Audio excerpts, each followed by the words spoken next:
الحمد لله رب العالمين والصلاة والسلام على أشرف الأنبياء والمرسلين وعلى آله الأطيبين الأطهرين لا سيما بقية الله في الأرضين روحي وأرواح العالمين له الفداء واللعنة الأبدية على أعدائه من الآن إلى قيام يوم الدين. أما بعد فقد قال الله تبارك وتعالى في كتابه المجيد وفرقانه الحميد وقوله الحق: أعوذ بالله من الشيطان الرجيم. شهر رمضان الذي أنزل فيه القرآن هدى للناس وبينات من الهدى والفرقان. محترم و مکرم مومنین و جوانان، قرآن مجید کی بہت ہی اہم آیت آج کے شب کے بارے میں تھوڑی کو اور کم جس کی تلاوت پچھلی نشست میں بھی ہوئی اور جس کا ترجمہ کیا گیا کہ جس میں خداوند متعال نے ارشاد فرمائے کہ یہ مہینہ رمضان کا ہے کہ جس میں قرآن نازل ہوا اور قرآن کے نزول کا فلسفہ اور سبب بھی بیان ہوا. اس فلسفے کو سمجھنے کی ضرورت ہے. اگر اس فلسفے کو، اس وجہ کو اور اس سبب کو اگر انسان اور مومن اور قاری نہ سمجھے، پھر کیا ہو جائے گا؟ قرآن صرف لقلقے زبانی کی حد تک رہ جائے گا، صرف قرآن خوانی کی حد تک رہ جائے گا، صرف ثواب کے لیے رہ جائے گا. اسی لیے بار بار خدا نزول قرآن کی آیتوں میں ارشاد فرماتا ہے یہ قرآن ایک مقصد کے لیے نازل ہوا ہے. وہ مقصد ایک ہے، ہدایت ہے. آپ اور میری ہدایت ہے. ہدایت کے لیے بینات کی ضرورت ہے، دلائل کی ضرورت ہے، مثالوں کی ضرورت ہے، نشانیوں کی ضرورت ہے، واقعات کی ضرورت ہے، عبرتوں کے تکرار کی ضرورت ہے. بینات فرما، بینات من الہدا والفرقان. فرقان اور ہدایت کے بینات بھی خدا نے جو اس قرآن میں ساتھ نازل کیا ہے. ہدایت کے لیے جس بینے کی ضرورت ہے. خوب انسان ہے، دلیل مانگتا ہے، خدا نے کہا دلیل یہ ہے. قوموں کے واقعات دلیل ہے، فلان کا کردار دلیل ہے، اس قوم پہ آنے والا عذاب دلیل ہے. کس پر دلیل ہے؟ حق اور باطل کے لیے. فرقان، جیسا کہ آپ سامنے عرض ہوا کہ فرقان یعنی حق اور باطل کے بینات قرآن میں موجود ہے. حق کیا ہے، باطل کیا ہے، قرآن نے واضح الفاظ میں بیان فرمایا تاکہ انسان واضح انداز میں اور سنجیدہ طور پر اور دلیل کے ساتھ اور ارادے کے ساتھ حق کی طرف جائے اور باطل کو چھوڑ دے. لیکن بتایا آپ کے سامنے کہ حق اور باطل کی اس جنگ میں حق کے لیے ایک خطرہ ہے. وہ خطرہ کیا ہے؟ ہوائے نفس ہے. ہوائے نفس، اس پر انشاءاللہ آج گفتگو ہوگی. ہوائے نفس، اس کے لیے قرآن کی آیت کی تلاوت کی گئی پہلے بھی. وَلَوِ اتَّبَعَ الْحَقِّ أَهْوَاءَهُمْ لَفَسَدَتِ السَّمَاوَاتُ وَالْأَرْضُ وَمَنْ فِيهِنَّ. اگر حق بالفرض، حق ہے نا خداوند متعال، اگر فرض کر لیا جائے. ایک اور آیت ہے لَوْ كَانَ فِيهِمَا آلِهَةٌ لَفَسَدَتَ. فرض کرے، فرض محال فرض ہے، ناممکن فرض ہے، لیکن خدا نے ہماری ہدایت کے لیے، سمجھانے کے لیے فرمایا اگر محال کو فرض کریں، مثلا اگر خدا میں دنیا میں دو خدائیں ہوتے تو کیا ہوتا؟ لفسدتا، نظام باقی نہ رہتا. لہذا فرض محال کرنے میں کوئی حرج نہیں، خدا نے فرض کیا ہے. یہاں پہ بھی فرماتے ہیں اگر خدا بالفرض، ممکن نہیں ہے لیکن بالفرض سمجھانے کے لیے، اگر خداوند متعال لوگوں کے ہوائے نفس کی پیروی کرے تو کیا ہوگا؟ زمین و آسمان کا وجود نہیں رہے گا، اور زمین و آسمان کے درمیان رہنے والوں کا وجود نہیں رہے گا، کیونکہ خدا نہیں رہے گا. لہذا خطرہ کیا ہے؟ سمجھنے کی ضرورت ہے. خطرہ کیا ہے؟ حق کے لیے، حق والوں کے لیے، حق پر چلنے والوں کے لیے، تشیع کے لیے، مسلمانوں کے لیے، مومنین کے لیے. کیا ہے خطرہ؟ ہوائے نفس. ہوائے نفس، ہوائے نفس کی پیروی. ہوا کسے کہتے ہیں؟ ہوا یعنی چاہت. ہوائے نفس یعنی نفس کی چاہت. نفس کی چاہتیں ہیں. نفس کو اگر چھوڑ دیا جائے تو نفس کیا کرتا ہے؟ نفس آپ کے اندر موجود غرائز کو کنٹرول کر لیتا ہے. خداوند متعال نے انسان کے اندر غرائز رکھے ہیں انسان کی زندگی میں سہولت کے لیے اور انسان کی زندگی کے ممکن بنانے کے لیے. کیا ہے؟ بھوک رکھ دی خدا نے. پروردگار عالم نے پیاس رکھ دی انسان کے اندر. پروردگار عالم نے شہوت رکھ دی. خداوند متعال نے غضب رکھ دی اس کے اندر. پروردگار عالم نے غرائز رکھے ہیں، اپنے آپ سے محبت، حب ذات رکھ دی اندر. پروردگار عالم نے محبت رکھ دی انسان کے اندر. محبت کرتا ہے، چاہتا ہے اور محبتوں کی طرف جذب بھی ہوتا ہے. یہ کیا ہے؟ غرائز ہیں. غرائز اہم غرائز ہیں. اگر یہ نہ ہو تو انسان کی زندگی ممکن ہے پیاس نہ لگے، بھوک نہ لگے، اس کے اندر شہوت نہ ہو، اس کے اندر حب ذات نہ ہو، اس کے اندر محبت کے لیے جذبہ نہ ہو تو انسان زندگی نہیں کر سکتا. ایک جامد انسان بن جائے گا یہ. لہذا غرائز ہیں. غرائز ہیں. غرائز یعنی فطرتی امور. وہ فطرت الگ ہے البتہ. یہ غرائز جو ان حیوان میں بھی ہے، فطرت صرف انسان کے لیے. غرائز حیوانات میں بھی، انہیں بھی بھوک لگتی ہے، انہیں بھی پیاس لگتی ہے. ان کے اندر بھی اپنے بچوں کے لیے محبت ہے، ان کے اندر بھی شہوتی جذبات ہے، سارے ان کے اندر. بس اگر غرائز کو لے لیا جائے اور غرائز کے مطابق زندگی کی جائے تو ہمارے اور انسان میں کوئی فرق نہیں ہے، ہمارے اور حیوان میں کوئی فرق نہیں ہے. نفس کیا کرتا ہے؟ نفس اگر انسان نفس کو چھوڑ دے، بے محال چھوڑ دے، ان کنٹرول چھوڑ دے، یہ نفس ان غرائز کو کنٹرول کرنے لگتا ہے اور ہو جاتا ہے نفس کا اسیر انسان. یہ کھاتا ہے نفس کے لیے، یہ کھاتا ہے بھوک کی وجہ سے، یہ کھاتا ہے پیاس کی وجہ سے، یہ محبت کرتا ہے نفس کے خواہش کی وجہ سے، یہ اپنی شہوت کو بجاتا ہے نفس کی خواہش کی وجہ سے، یہ اپنی ذات سے محبت کرتا ہے نفس کی وجہ سے، یہ دوسروں سے محبت کرتا ہے نفس کی وجہ سے. حیوان ہے یہ.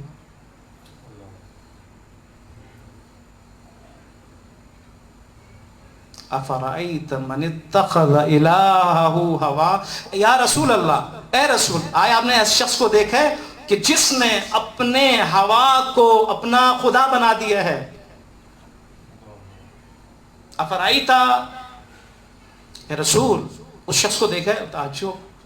تعجب کہ انسان اپنے نفس کو خدا بھی بنا دیتا ہے، معبود بھی بنا دیتا ہے. فرمایا ہاں، معبود بنا دیتا ہے. یہ وہی انسان ہے کہ جس نے اپنے غرائز کو نفس کے حوالے کر دیا ہے، نفس کے کنٹرول میں دے دیا ہے، نفس کو حاکم بنا دیا ہے. کرنا کیا چاہیے تھا؟ انسان کو کیوں خلق کیا گیا ہے؟ انسان کی خلقت کا مقصد کیا ہے؟ مقصد یہ نہیں کہ اپنے آپ کو نفس کے حوالے کرے، بلکہ مقصد ہے کہ اس کو خدا کے حوالے کرے اپنے آپ کو. کیوں یہ نفس کے کنٹرول میں؟ کیونکہ نفس کے حکم پہ چل رہا ہے. اسے کہتے ہیں ہوائے نفس کا اسیر انسان. اس نے اپنے نفس کو معبود بنا لیا. معبود یعنی حاکم بنا لیا.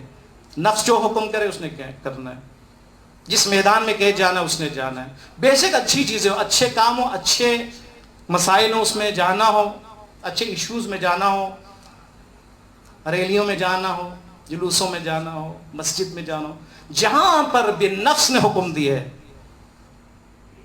مذموم ہے، ممنوع ہے. محبت کرے نفس کے لیے کیونکہ میں چاہ رہا ہوں، نہیں خدا کیونکہ چاہ رہا ہے اس لیے میں چاہ رہا ہوں کسی کو. اور جب انسان نفس کے اس چنگل سے نکل آئے اور اس حاکمیت سے نکل آئے تو انسان مومن بن جاتا ہے. مومن اسی کو کہتے ہیں. مومن یعنی نفس کا اسیر نہ بنے، نفس کو نہ کہے، نفس کو لا کہے اور لبیک کہے. کس کو؟ خالق نفس کو. خالق نفس کو بھلے کہے، ہاں کہے، اوکے کہے. رسول خدا اور تمام انبیاء، اس لیے انبیاء بنے، ائمہ بنے، اور مومنین اور اولیاء بنے. ان اتبع الا ما یوحی الی، میں تو اتباع کروں گا اس کی کہ جس سے خدا نے نازل کیا، بس میں کیوں نفس کی پیروی کروں؟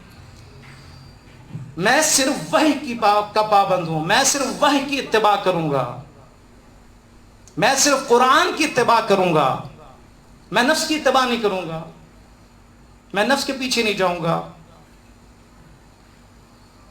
کیا ہوتا ہے نفس کے پیچھے جانے سے؟ حیوان بن جاتا ہے.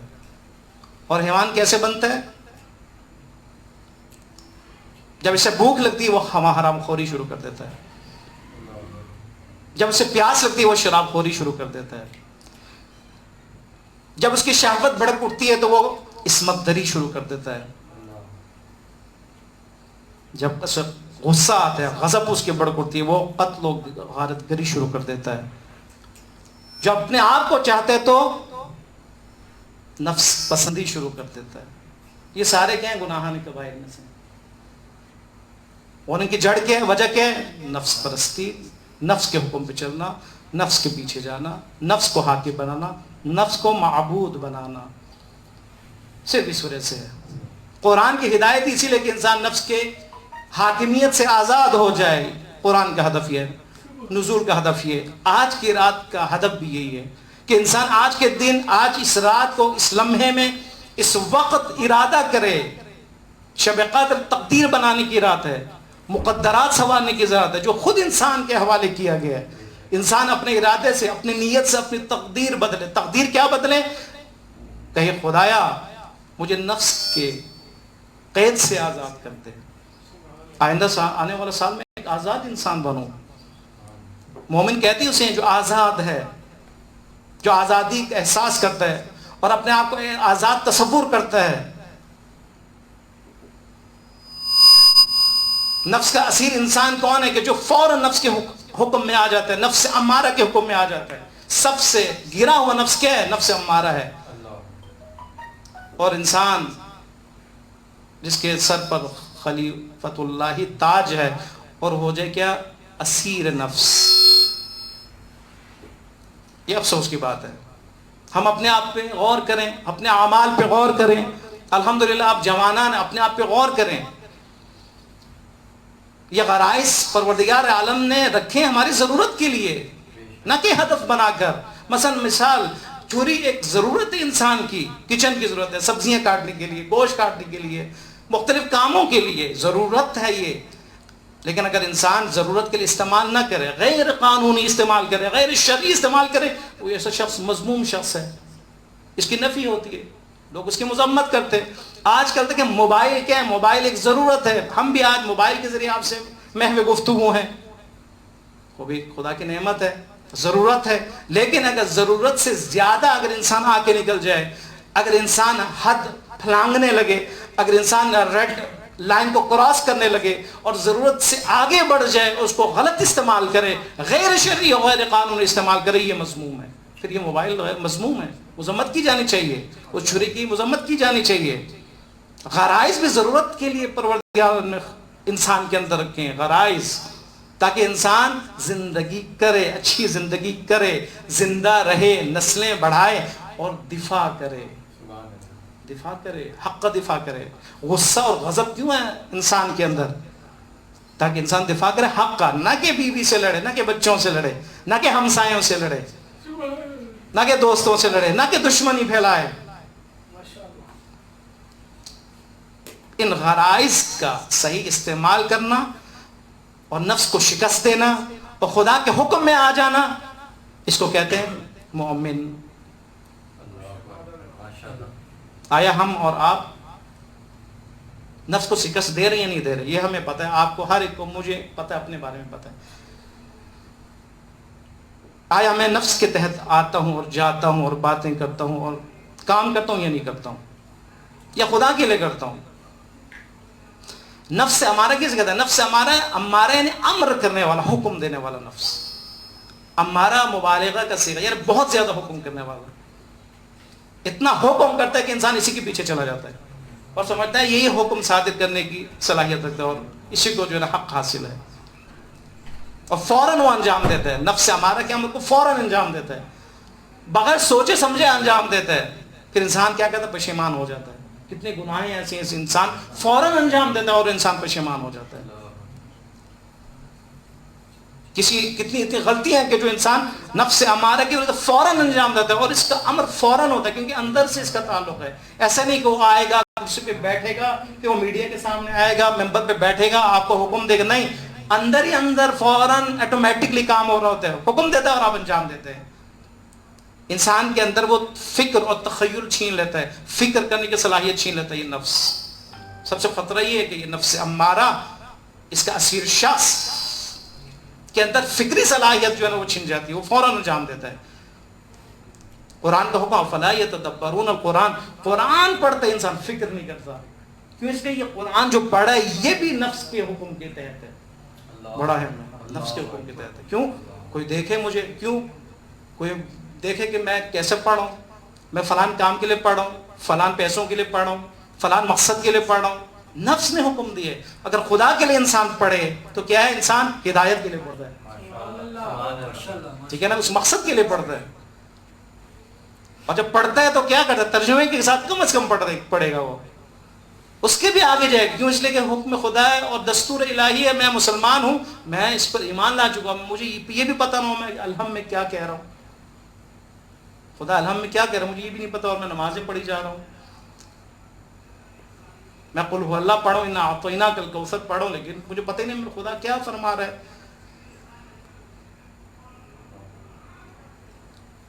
حکم خدا کے تحت عمل کرے، خدا کے حکم نہ کہ نفس کے حکم کے مطابق۔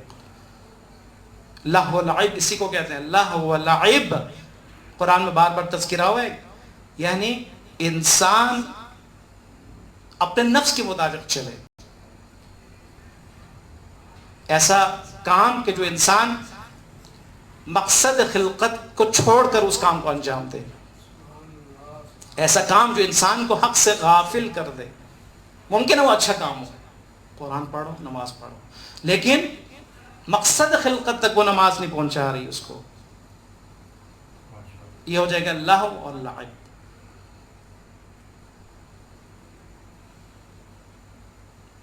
انسان مومن سوچتا ہے، سمجھتا ہے، عقل کو چراغ کے طور پر استعمال کرتا ہے، حکم خدا کو سامنے رکھتا ہے، پھر جا کے عمل کرتا ہے، نہ کہ نفس امارہ کے حکم کے مطابق فوراً عمل کرتا ہے اور بعد میں پشیمان ہو جاتا ہے، پھر توبہ کے دروازے پر آتا ہے، پھر وہ توبہ کرتا ہے۔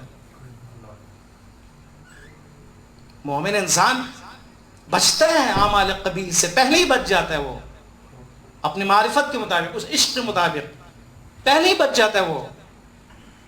خدا یہ چاہتا ہے کہ انسان اس حد تک ترقی کرے کہ وہ اپنے ہر قدم پر، ہر کام میں صرف خدا کے حکم کو سمجھے اور خدا کے اوپر عمل کرے اور سوچے اور سمجھے۔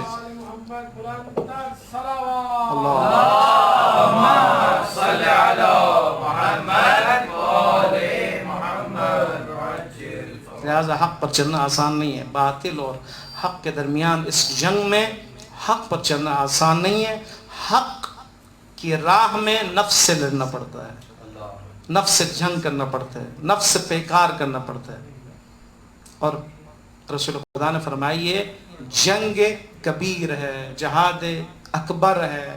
کیوں؟ نفس سے جنگ ہے جو ہر وقت ہے، ہر سیکنڈ میں ہے، 24 گھنٹے چلنے والا جنگ ہے۔ واقعہ موجود ہے، جہاد پہ گئے، واپس آئے، جب واپس آئے تو رسول اللہ نے فرمایا کہ یہ تو جنگ تھی، اصغر جنگ تھی، اکبر جنگ ابھی باقی ہے۔ پوچھا کہ کیا ہے؟ فرمایا جہاد اکبر، نفس سے جنگ، یہ جنگ اکبر ہے، یہ جہاد اکبر ہے، اس کو کنٹرول کرنا ہے، نہ کہ یہ تمہیں کنٹرول کرے، اس کو بدلنا ہے، نہ کہ یہ تمہیں بدلے، اس کو سنوارنا ہے، یہ نہ کہ جو تمہیں ختم کرے اور تمہیں طاغوت بنا دے۔ سورہ شمس میں 11 قسمیں کھانے کے بعد پروردگار نے کیا فرمایا؟ قد افلح من زکاہا، فلاح پانے والا وہ شخص ہے جس نے اس نفس کو پاک کیا۔ مومن کا کام قرآن کے ذریعے، فرمودات معصومین کے ذریعے، قرآن کی عبرتوں کے ذریعے، قرآن کے ذریعے، آیات قرآنی کے ذریعے نفس کو پاک کر رہا ہے۔ جنگ یعنی نفس کو پاک کرنے کی جنگ۔ ٹھیک ہے، نفس امارہ سے جنگ کرنا ہے، اس کو شکست دینا ہے، نفس کو پاک کرنا ہے، نفس کی تطہیر کرنا ہے، نفس لوامہ کی طرف جانا ہے، پھر نفس لوامہ سے نفس مطمئنہ کی طرف جانا ہے۔ یہ نفس کی مختلف حالتیں ہیں۔ گھرا ہوا نفس کیا ہے؟ نفس امارہ، جس کے تحت انسان چلتا ہے، عام انسان چلتا ہے، البتہ فاسقین چلتے ہیں، منافقین چلتے ہیں، کفار چلتے ہیں، بت پرست چلتے ہیں، مشرکین چلتے ہیں۔ انسان اس وقت گرتا ہے جب نفس امارہ کے مطابق چلے، نفس لوامہ اصلا ہو ہی نہیں۔ نفس لوامہ جو ملامت کر رہا ہے، جو اس کو پچھتاوا دلا رہا ہے، کچھ غلط کرنے کے بعد جب انسان پچھتاتا ہے، یہ بھی غنیمت سمجھے، یہ حالت بھی غنیمت سمجھے، یعنی اس کے اس نفس سے لوامہ بھی زندہ ہے۔ لیکن اس وقت جب انسان کے اندر یہ نفس بھی ختم ہو جائے اور صرف نفس امارہ کا اسیر ہو جائے، تو یہ انسان بہت گرا ہوا انسان ہے، کل حیوان ہے بل ہو مزل ہے، حیوان کی طرح، بلکہ اس سے بھی ذلیل ہے، اس سے بھی گرا ہوا انسان ہے۔ یہ انسان نما ہے، حیوان ہے، انسان نما حیوان ہے۔ یہ ان سے بچنے کی ضرورت ہے۔ ہمارے اندر جو نفس ہے، نفس امارہ، اس سے بچنے کی بھی ضرورت ہے، اور باہر کے وہ لوگ جو نفس امارہ کے شکار ہیں، ان سے بھی بچنے کی ضرورت ہے۔ دیکھیں آیت ہے، وَلَا تَتَّبِعْ أَهْوَاءَ الَّذِينَ كَذَّبُوا بِآيَاتِنَا، اپنے نفس سے امارہ سے بھی بچنے کی ضرورت ہے، نفس کے پیروی کی سے بچنے کی ضرورت ہے، اور ان لوگوں سے بھی بچنے کی ضرورت ہے جو نفس کی پیروی کرنے والے ہیں، دونوں سے بچنے کی ضرورت ہے۔ البتہ وہ انسان جو اپنے نفس کو پاک کر رہا ہے اور نفس امارہ سے جنگ کر رہا ہے اور شکست دے رہا ہے، اس کے لیے بڑا آسان ہو جاتا ہے باہر والے دشمن سے وہ جنگ کرے اور ان سے بچے۔ لیکن وہ انسان کہ جو اپنے اندرونی نفس سے شکست کھا چکا ہے، اس کے لیے بہت مشکل ہے۔ وہ تو فوراً خریدا جائے گا، وہ تو فوراً ان کی طرف چلا جائے گا، وہ تو لالچ کے ذریعے سے، دشمنی کے ذریعے سے، وہ ڈر اور خوف کی ایجاد کے ذریعے سے فوراً چلا جائے گا دوسری طرف۔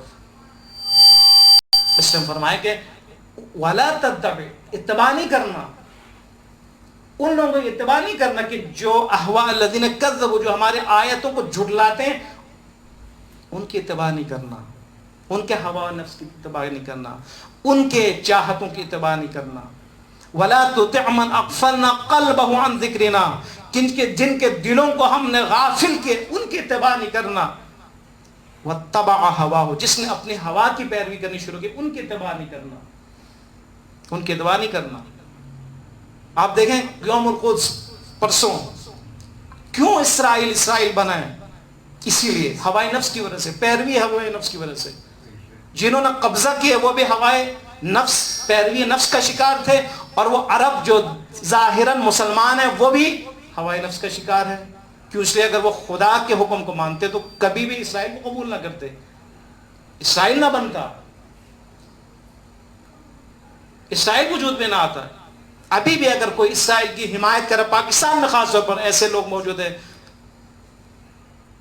اس حکومت میں بھی ایسے لوگ موجود ہیں جن کے جملوں سے ہی لگتا ہے کہ وہ اندر اور ظاہراً جو ہے وہ ماحول فراہم کرنا چاہ رہے ہیں اسرائیل کے لیے۔ کون ہیں یہ لوگ؟ نفس کے پیرو ہیں یہ۔ وہ عرب ممالک اور ان کے حکمران آج کون ہیں؟ نفس کے پیرو ہیں، نفس پر چلنے والے قیدی ہیں، وہ نفس کے قید میں، ان سے ہم کیا توقع کر سکتے ہیں؟ اب انشاءاللہ پرسوں رہبر معظم کو بھی خطاب ہے، اور پہلی دفعہ خطاب فرما رہے ہیں، لائیو سنیں، اس خطاب کو سنیں، ایک بصیرت افروز خطاب ہے اور دشمن شناس خطاب ہوگا انشاءاللہ۔ نعرہ تکبیر، اللہ اکبر، نعرہ رسالت، یا رسول اللہ، نعرہ حیدری، یا علی، نعرہ حیدری، یا علی، مشنود محمد و آل محمد، بلند تر صلوات، اللہم صل علی محمد و آل محمد وعجل۔ نفس کو شکست دینے والے مجاہدین، جہاد کرنے والے مجاہدین ہوتے ہیں، نفس کو شکست دینے والے مجاہدین آج اسرائیل کے خلاف مبارزہ اور مقابلہ کر سکتے ہیں، اور ان کے رہبر معظم انقلاب سید علی خامنائی حافظ اللہ فرما رہے ہیں۔ کون ہے کہ جنہوں نے نفس کو شکست دی ہے؟ یہ کون ہے کہ نفس کی قید سے آزاد انسان ہے؟ اور اس رہبر کو وہی لوگ اور وہی لشکر چاہیے جو نفس کی قید سے آزاد ہو. اگر ہم آج نفس کی قید سے آزاد ہو جائیں، ارادہ کر لیں، اپنی تقدیر بدل لیں، بدلنے کا ارادہ کریں، تو آپ کیا کریں گے؟ مجاہد بن جائیں گے. آپ خود بخود ایٹومیٹکلی لشکر سید علی میں خود بخود آ جائیں گے. کیوں؟ اس لیے کہ آپ نفس کی پیروی نہیں کر رہے، آپ خدا کی پیروی کر رہے ہیں. اور خدا نے فرمایا یا ایھا الذین آمنوا لا تتخذوا عدوی وعدوکم اولیاء، اے مومنو میرے، اور خدا فرما رہا ہے اے مومنو میرے اور اپنے دشمنوں کو ولی نہ بناؤ، دوست مت بناؤ. کتنا خوبصورت جملہ ہے. خدا اپنے آپ کو مومنین شریک فرما رہا ہے. خدا اپنے آپ کو اور مومنین کو ایک لسٹ میں لے. اے ایمان والو اپنے، میرے اور اپنے دشمنوں کو ولی مت بناؤ. دیکھیں اگر انسان غور کرے تو فخر سے انسان جھومے، فخر سے انسان اچھلے. اجازت نہیں دی ہوئی کہ دشمن کو اپنا دوست قرار دیا جائے. اور وہ دشمن جو ظاہری علی اعلان دشمن ہے، وہ دشمن جس نے آپ کے سرزمین پہ قبضہ کر رکھا ہے، اس سے بڑا دشمن کیا ہو سکتا ہے؟ وہ دشمن جو آپ کے علاقے میں آ چکے ہیں، کتنے سالوں سے قبضہ کیے ہوئے اور پھیلنا چاہ رہا ہے، اپنے سرزمین کو پھیلانا چاہ رہا ہے. اور انسان پھر بھی کہے کہ یہ دوست ہے. اس سے بڑا بے بصیر انسان کون ہے؟ دیکھیں نا ہم نے اسلام آباد میں ایک بندہ کیمپ لگائے بیٹھا ہے اور دفاع کرنے والا ہے، اور اس نے جو ہے نا اسلام مرتد بھی ہو گئے. کس کی خوشی میں؟ یہ اسی کو تو پیرو نفس کہتے ہیں. ٹھیک ہے، ان کی پیروی میں، ان کی چاہتوں میں اپنی چاہت کو ملا لیے اور مرتد ہو گئے اور مبلغ بھی ہو گئے. لیکن اس کے مقابلے میں کون ہے؟ اس کے مقابلے میں وہ افراد ہیں کہ جو اتباع حق کرتے ہیں، صرف نہ اتباع باطل. اذان محترم، اتباع باطل کا آغاز نفس کی پیروی سے، یہ ہم سمجھ لیں.